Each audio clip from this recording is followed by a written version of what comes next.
Well, I think the thing about this Cinderella is that it is unlike any other Cinderella. I mean, it simply by definition is completely different. It's set in the most beautiful village that you'll ever find in the entire world, with the most beautiful people you'll ever find in the entire world.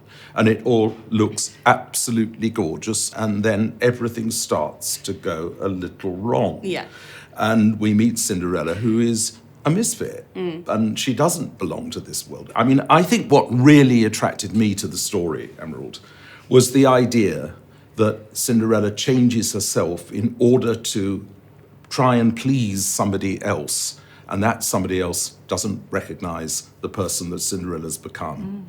And the central thing for me is that it's about beauty, but it's about beauty being what you are rather than what you try and make yourself. I think the thing that we wanted to say with this Cinderella is that if the fairy tale of Cinderella is a fairy tale of transformation, we wanted to interrogate if that transformation is good, or if transforming yourself ever is necessarily a good thing. And I guess it seemed like a very modern idea in a very traditional setting. That definitely came across, because I think Cinderella, like you said, she's from this fairy tale-esque world, but she's got a very modern way of thinking.